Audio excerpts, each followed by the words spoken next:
بسم اللہ الرحمن الرحیم۔ السلام علیکم دوستو، آپ جانتے ہیں کہ دین اسلام کا تصور حضور پاک صلی اللہ علیہ وسلم کی ذات کے بغیر ممکن نہیں، کیونکہ آپ صلی اللہ علیہ وسلم اللہ کے آخری بھیجے گئے نبی ہیں۔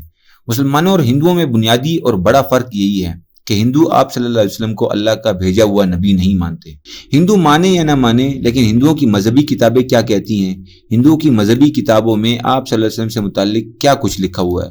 اگر آپ یہ سب جان لیں تو بطور مسلمان آپ کے ہوش اڑ جائیں گے، آپ حیران ہو جائیں گے، اور آپ یہ سوچیں گے کہ ہندوازم اور ہندو مت کے ماننے والے اتنے زیادہ لوگ اتنی بڑی تعداد میں بیوقوف کیسے بن گئے ہیں کہ حضرت محمد صلی اللہ علیہ وسلم اللہ کے آخری بھیجے گئے نبی نہیں ہیں، اور آپ صلی اللہ علیہ وسلم کو مانے بغیر وہ ہندو کیسے اصل ہندو ہوئے؟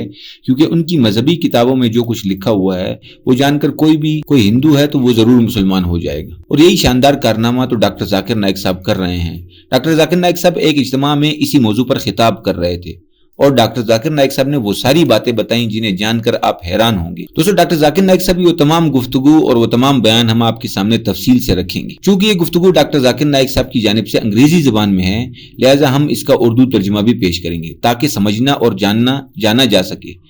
آج کی اس ویڈیو میں آپ جان سکیں گے کہ ڈاکٹر ذاکر نائک کے بقول آپ صلی اللہ علیہ وسلم کا تذکرہ ہندوؤں کی کن کن کتابوں میں اور ان مذہبی کتابوں میں کون کون سی نشانیاں بتائی گئی ہیں۔ ہندوؤں کی ان کتابوں میں ہندوؤں کے آقاؤں کے مطابق آخری نبی کیسا ہوگا مختصراً جان لیجئے کہ ہندوؤں کی مذہبی کتاب میں آپ صلی اللہ علیہ وسلم کے والد کا نام، والدہ کا نام، ان کی تاریخ پیدائش کہ وہ کہاں پیدا ہوں گے، ان کی عادات کیسی ہوں گی، تلوار کون سی ہاتھ میں پکڑیں گے، ان کا گھوڑا کیسا ہوگا، اور وہ دنیا کو کیا پیغام دیں گے، اور اس طرح کے 12 اہم نکات جو ہندوؤں کی کتابوں میں موجود ہیں، ڈاکٹر ذاکر نائک صاحب نے وہ سارے گنوائے اور سمجھائے۔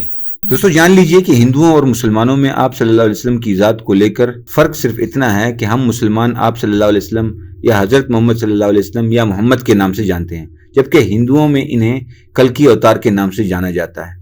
ہندوؤں کی مذہبی کتابوں میں لکھا ہے کہ کلکی کے فادر یعنی ان کے والد کا نام وشنو یاس ہوگا۔ دوسرے الفاظ میں محمد صلی اللہ علیہ وسلم کے والد کا نام عبداللہ ہوگا۔ لیکن ہم یہ کیسے کہہ سکتے ہیں کہ کلکی کے والد کا نام وشنو یاس ہونے کا مطلب یہ ہے کہ محمد صلی اللہ علیہ وسلم کے والد کا نام عبداللہ ہے، یہ اللہ کا فرمانبردار بندہ ہے، تو معنی سیم ہیں، ایک جیسے ہیں۔ یہ تو صرف پہلا نقطہ ہے۔ ڈاکٹر ذاکر نائک کی زبانی سن لیجئے۔ Number 1, that it says that the name of Kalki's father will be Vishnu Yas. Vishnu Yas, if you translate, means the worshipper of Vishnu, worshipper of God. And the name of Muhammad sallallahu alaihi wasallam's father was Abdullah, which also means worshipper of Allah, worshipper of God. دوسری بات یہ کہی گئی ہے کہ ہندوؤں کی مذہبی کتاب میں کہ کلکی اوتار وشنو یاس کے یہاں پیدا ہوں گے، ان کے بیٹے ہوں گے۔ وہ دراصل آپ صلی اللہ علیہ وسلم کی ولادت کی بات ہو رہی ہے۔ یہی نہیں، ہندوؤں کی مذہبی کتابوں میں لکھا ہے کہ ان کی والدہ کا نام سمتی ہوگا۔ اگر لفظ سمتی کا انگریزی میں ترجمہ کریں تو پیس یعنی کہ امن بنتا ہے۔ آپ صلی اللہ علیہ وسلم کی والدہ کا نام بھی آمنہ تھا، جس کا مطلب پیس یعنی کہ امن ہے۔ ہندوؤں کی کتاب میں یہ کہا گیا ہے کہ محمد صلی اللہ علیہ وسلم آئیں گے اور ان کی والدہ کا نام آمنہ ہوگا، جسے ان کی زبان میں سمتی لکھا گیا ہے۔ The name of the mother of Kalki Avatar will be Sumati. Sumati, if you translate into English, it means peace. And the name of Muhammad sallallahu alaihi wasallam mother was Amina, which if you translate into English means peace. Doctor Zakir Naik صاحب نے بتایا کہ ہندوؤں کی مذہبی کتابوں میں لکھا ہے کہ کلکی اوتار یا پھر محمد صلی اللہ علیہ وسلم کی پیدائش سنبھالا کے علاقے میں ہوگی۔ ڈاکٹر ذاکر نائک صاحب نے بتایا کہ سنبھالا کا ترجمہ تو بنتا ہے کہ وہ شہر جو امن کا گہوارہ ہو، جہاں پر دنگے فساد نہ ہوتے ہوں، اور ہم نے دیکھا ہے کہ آپ صلی اللہ علیہ وسلم مکہ میں پیدا ہوئے اور مکہ کو دارالامن کہا جاتا تھا، امن کا دروازہ یعنی امن کا علاقہ، یعنی کہ یہ بات بھی وہی ہے۔ It says that he will be born in the village by the name of Sambhala.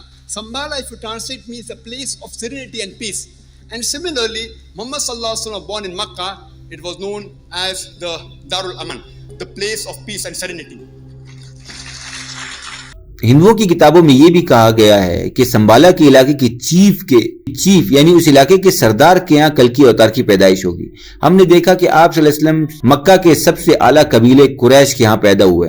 یہاں پر بھی دیکھا جا سکتا ہے کہ ہندوؤں کی مذہبی کتاب میں جو اشارے ملتے ہیں وہ بتاتے ہیں کہ یہ کلکی اوتار نہیں، یہ آپ صلی اللہ علیہ وسلم کی بات ہو رہی ہے۔ ڈاکٹر ذاکر نائک صاحب نے یہ بتا کر سب کو حیران کر دیا کہ ہندوؤں کی مذہبی کتاب میں یہ بھی لکھا گیا ہے کہ کلکی اوتار کی پیدائش کا دن کیا ہوگا، اور بتایا یہ گیا ہے کہ وہ مادھو کے مہینے کے ابتدائی دنوں میں 12 تاریخ کو پیدا ہوں گے، اور ہم سب جانتے ہیں کہ آپ صلی اللہ علیہ وسلم ربیع الاول کے مہینے کے پہلے ہاف کے 12ویں دن یعنی کہ 12 ربیع الاول کو پیدا ہوئے۔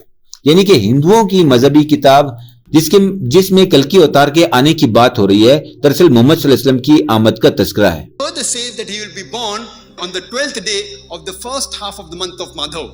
And we know Muhammad sallallahu alaihi wasallam was born in the first half of the lunar month of Rabi Awwal on the 12th day. On the 12th day of Madhav is the same as 12th day of Rabi Awwal.